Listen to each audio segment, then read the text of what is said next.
Hey you guys, welcome back to the channel. It's Trey, and I want to talk about the Amazing Spider-Man, the one that Andrew Garfield did. And the reason why I want to talk about that is because, after No Way Home, it looks like there's rumors that Sony wants to do more Spider-Man movies with Andrew Garfield, which I think that's a great idea. I think he deserves a chance. Just like Toby had his 3 movies, Tom had his 3 movies, I think Andrew Garfield should have 3, to be honest. At least a 3rd movie that, fully finishes off everything that he's done, at least. Or, let's continue to build up on a long-running Spider-Man. Yeah, you got Tom Holland, and of course Tom Holland's going to be doing Spider-Man, but he could be doing Spider-Man, MCU Spider-Man, while Andrew Garfield can be the Sony Spider-Man. I just think it'll make more sense anyway. It'll give opportunity for Andrew to make up for the lackluster response of Amazing Spider-Man 2. Because to be honest, even though Amazing Spider-Man 2 had issues, I was really looking forward to seeing what else is going to happen, especially from what they were teasing towards the end of the movie anyway. And I really hate that they wasted that opportunity, Like, why waste the opportunity when you could have just did a solid sequel movie? A solid, good sequel movie that I want the Amazing Spider-Man to have a Spider-Man 2 moment. Like No Way Home is the MCU's Spider-Man 2. To this day, nothing's going to beat Spider-Man 2. No matter what any of y'all say. Nothing will ever beat Spider-Man 2. That's just a no-brainer. No matter what anybody says. There's never going to be a better Spider-Man movie than Spider-Man 2. It was just literally perfection. Sorry. That's how I feel about it. And I think that the MCU Spider-Man got its Spider-Man 2 moment with this movie. And I think Amazing Spider-Man deserves to have a Spider-Man 2 moment. And I think that bringing Andrew Garfield back for another Spider-Man movie, oh yeah, I'm so sold on it. I am definitely sold on it. And we can still have that moment. I mean, we can still have that heartbreaking thing where he's dealing with the after effects of his girlfriend Gwen Stacy dying, and we can bring in the new love interest, which of course will be Mary Jane Watson, but they won't be love interests at first. They'll be just friends, and maybe towards the end of the movie they can start becoming a couple. But what I would want is a Mary Jane Watson that looks hot. You know what I mean? I'm tired of Hollywood downgrading some of these female characters, and I'm really getting tired of seeing a downgraded Mary Jane Watson. She's a red hot, beautiful woman, and I want to see that red hot, beautiful woman. To be honest, I want to see a Victoria's Secret model kind of person to play, Mary Jane Watson. I understand Shailene Woodley is supposed to be it's supposed to be Mary Jane Watson, but her hair's not red enough, and I don't think Shailene Woodley has the acting talent to portray a party girl like Mary Jane Watson. And that's what I want for Mary Jane Watson. I want this party girl, sexy, out of his league kind of girl. You get what I'm saying? Because that's what Mary Jane Watson is supposed to be. Both Mary Jane and Gwen Stacy were so out of Peter's league, it didn't make no darn logical sense. But he still got them at the end of the day. And that's what I want to see. I want to see the moment where, Aunt May kind of talks to Peter, even though they're in a better place, he's still mourning the death of Gwen Stacy or whatever. But, Aunt May kind of sets him up with Anna, his her neighbor niece or whatever and stuff like that. That's next door. And basically, I want to have that moment. I want to recreate that moment where it was like, face it, Tiger, you just hit the jackpot. I need to see that live action wise. Never haven't seen it since the Spectacular Spider-Man and the Spider-Man 90s show. That's been the only time I've got the whole face it, Tiger, you just hit the jackpot, you know? And let's make it even more interesting. Let's do something more with Gwen Stacy then. Like, I know some people are going to be like, what do you mean? What I mean is, let's bring back Emma Stone, right? And I think right now Emma Stone is married, and I believe she just had a baby. I don't know if Emma Stone's would be willing to return, but what I would love for them to do is to do the story arc of the clone of Gwen Stacy. Yeah, that's right. We can do the clone of Gwen Stacy kind of thing and introduce the Jackal, where we can redo Warren Miles' story, since Peter and Gwen weren't in college at the time. Warren Miles can be an employee from Oscorp who was obsessed with Gwen Stacy at the time, and when he heard about her dying, he was able to get some of her DNA, and he'd been trying to clone her for a long time. That could be something cool, because then you could be dealing with a Gwen Stacy who doesn't have the memories of anything that's going on.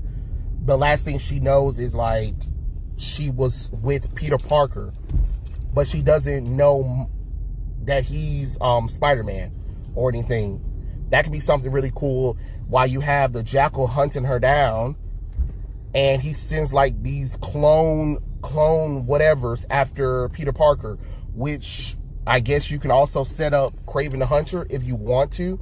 That way it'll spin off into the Kraven the Hunter movie, or like depending on which movie gets finished first, because I don't know if they start production on Kraven the Hunter movie. But that would be something really cool, because then you can combine with Kraven the Hunter. He wants to hunt down Peter for Spider-Man for the death of Gwen Stacy, and think that it'll be a cool challenge if he does. And then you have Miles Warren, who is the Jackal, who created a clone of Gwen Stacy because he fell in love with Gwen Stacy. I know it sounds crazy, but I think that would be really cool. And then you kind of have like this whole thing of Peter kind of confining into Mary Jane Watson or whatever. Like, you don't need her to be like, oh my God, I gotta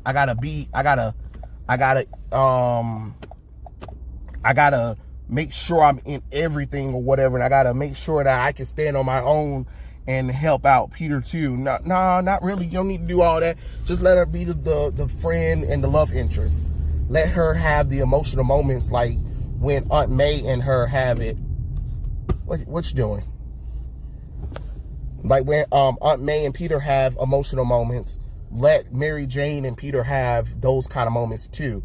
That way she can still serve her purpose as supporting character and understand like their bondness and their closeness of growing together. I know it kind of sounds really crazy, but I just kind of feel like that would be really amazing for Amazing Spider-Man. I really think that that could be something really cool. And then you can I guess towards the end, after Peter defeats Jackal and Kraven the Hunter, and I guess the Gwen Stacy clone either dies or go off on her own. I don't know how you want to do it, but at the end you could reveal that I forgot who played Green Goblin in the original Norman Osborn in the first movie. In the first movie where he died from that whatever disease or whatever, I guess he could be like, oh, everything's happened according to plan. And whoever the mysterious guy with the fedora hat was in the Amazing Spider-Man movie, we can have that, and then it will reveal that The guy who, Norman Osborn is still alive, and it was him who planned the cloning thing, the test to make sure everything was running smoothly and perfect as he planned. You know, it's kind of one of those little shocking twists, like, oh, wait, we thought you died in the second movie, but you're alive, technically. You know what I'm saying? So that would really be cool. And then you can set up a Green Goblin thing for the next Spider-Man movie if you want to, or if you're spinning off in a Sinister Six movie. I don't know how you want to do it, but it'll be really cool because then you can still do more Spider-Man movies and not necessarily have the Spider-Man title, but you can still put Spider-Man in other Spider-Man related movies. Does that make sense? I know that's kind of one of my little thoughts. I know some people were saying, like, well, since Venom is there, the next movie should focus on, you know, Eddie Symbiote, because he's going to want to find his Peter Parker in his dimension. And he goes to New York City, and Andrew Garfield's Spider-Man is his Spider-Man. You get what I'm saying? And we do the whole alien arc thing, the alien symbiote arc sort of thing, where Venom attacks Spider-Man, but then the suit kind of merges with him instead of Eddie Brock. I don't know how you want to do it. I haven't really came up with a plan for Venom yet, because I really wasn't thinking about Venom like that. But hey, it is what it is. Or we can always go with the Sam Raimi's original idea, because, you know, for Spider-Man 4, we were supposed to get the Vulture, and that could be something really cool. I would love to see them do something with the Vulture like the MCU did, which is pretty cool. But I would want to see the true Vulture. I don't want to see the Vulture that Homecoming did, because that's not really the Vulture, to be honest. I mean, it's cool and all, but that's not the Vulture at all. So let's try to actually do something with that character. I would love for them to, you know, kind of do the whole take of him from Spider-Man Web of Shadows, where his wings were like this magnetic polarized things. That was really cool to kind of see. And of course, you know, he has the ability to absorb people's youth for like a little while to make himself stronger, just for a little while longer. I don't know. I think that was something that was added later on, or it was added to the 90s Spider-Man. I don't know. Don't really care. I think it's really cool. I think that could be something cool as well. But definitely Andrew Garfield should definitely be back for more Spider-Man movies. That's just real talk. That is just real talk. More Spider-Man movies for Andrew Garfield, because he brings a lot of emotions and gravitas to the role. And like I said, I think Sony's learning, and if Sony can stay simplistic with the movie and not overbloat it with so much unnecessary scenes and unnecessary characters, you got something going on. Of course, you know, that's just my opinion. I don't know what they would want to do, but I know that we need to have another Amazing Spider-Man movie like tomorrow. And I really want, you know, Andrew Garfield's Spider-Man to have a Spider-Man 2 Renaissance movie. And I think the third movie could definitely work for him, just like Homecoming did. But hey, those are my thoughts. Tell me what you guys think in comments below, and I'll catch you guys later. Peace out.